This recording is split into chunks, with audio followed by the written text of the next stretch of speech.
മിന്നാമിനിങ്ങിന്റെ നുറുങ്ങുവെട്ടം നമുക്കെല്ലാം അറിയാമല്ലേ. രാത്രി സമയങ്ങളിൽ മിന്നാമിനിങ്ങിനെ നമ്മൾ കാണാറുണ്ട്. മിന്നാമിനിങ്ങിന്റെ വെട്ടമൊക്കെ നമ്മൾ കണ്ടിട്ടുണ്ടല്ലേ. അപ്പൊ നമ്മൾ അതിനൊന്ന് തൊട്ട് നോക്കുവാണെങ്കിൽ, അല്ലെങ്കിൽ എന്താണ് ഈ മിന്നാമിനിങ് നമ്മുടെ ശരീരത്തിലൊക്കെ വന്നിരിക്കുകയെന്ന് വിചാരിച്ചു. അപ്പം അതിനെ തൊട്ട് നോക്കുവാണെന്നുണ്ടെങ്കിൽ നമുക്ക് ചൂട് അനുഭവപ്പെടാറുണ്ടോ? സാധാരണയായിട്ട് നമുക്കറിയാം, ഇപ്പൊ ലൈറ്റ് പ്രൊഡ്യൂസ് ചെയ്യുന്ന ഇപ്പൊ ബൾബൊക്കെ ആണെന്നുണ്ടെങ്കിൽ കത്തി നിൽക്കുന്ന ബൾബിലൊക്കെ തൊട്ട് നോക്കിയാൽ എന്താണ് അവിടെ ചൂട് അനുഭവപ്പെടാറുണ്ട്. പക്ഷെ ഈ മിന്നാമിനിങ്ങിനെ തൊട്ട് നോക്കുമ്പോൾ എന്താണ് അവിടെ ചൂട് അനുഭവപ്പെടുന്നുണ്ടോ? ഇല്ല. എന്തായിരിക്കാം കാരണം? അല്ലെങ്കിൽ മിന്നാമിനിങ്ങിന്റെ ശരീരത്തിൽ നിന്ന് എങ്ങനെയാണ് ഈ ലൈറ്റ് എനർജി ഉണ്ടാകുന്നത്? അതിന് കാരണം എന്ന് പറഞ്ഞാൽ അവിടെ ഒരു കെമിക്കൽ റിയാക്ഷൻ നടക്കുന്നുണ്ട്. മിന്നാമിനിങ്ങിന്റെ ശരീരത്തിൽ എന്താണ് ഒരു കെമിക്കൽ റിയാക്ഷൻ നടക്കുന്നുണ്ട്. ലൂസിഫർ എന്നൊരു കോമ്പൗണ്ട് ഉണ്ട്. ആ ഒരു കോമ്പൗണ്ട് ഓക്സിജനുമായിട്ട് റിയാക്ട് ചെയ്യുന്നുണ്ട്. ഓക്സിജനുമായിട്ട് റിയാക്ട് ചെയ്യുന്നത് വേറെ എൻസൈം ഉണ്ട് കേട്ടോ. ലൂസിഫറൈസ് എന്ന് പറഞ്ഞൊരു എൻസൈം ഉണ്ട്.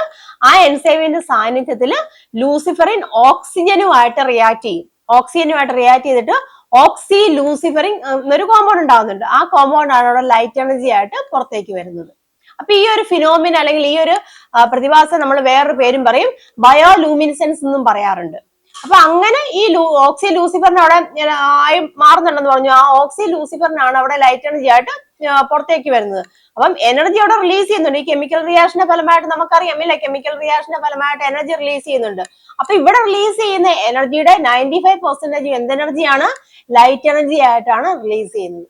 അപ്പൊ അതാണ് ഈ മിന്നാമിനിങ്ങിന്റെ വെട്ടത്തിന്റെ രഹസ്യം എന്ന് പറയുന്നത് കേട്ടോ. ചെറിയ കാര്യമാണെന്നുണ്ടെങ്കിലും നിങ്ങൾ മനസ്സിലാക്കിയിരിക്കുക. ഇനി മിന്നാമിനിങ്ങിനെ കാണുമ്പോൾ അതിന്റെ പ്രകാശത്തിന്റെ കാരണം ഈ ഒരു കാര്യമാണെന്ന് നിങ്ങൾ മനസ്സിലാക്കിയിരിക്കുക കേട്ടോ. അപ്പൊ എല്ലാത്തിന്റെയും പുറകില് സയൻസ് ഉണ്ട്. എവിടെ നമ്മൾ ഒബ്സർവ് ചെയ്ത് കഴിഞ്ഞാൽ നമുക്ക് സയൻസിന്റെ കാര്യങ്ങളൊക്കെ മനസ്സിലാക്കാൻ സാധിക്കും. അതൊന്ന് കണക്ട് ചെയ്ത് കഴിഞ്ഞാൽ നമുക്ക് ഈസി ആയിട്ട് കോൺസെപ്റ്റ് മനസ്സിലാക്കി പഠിക്കാനും സാധിക്കും.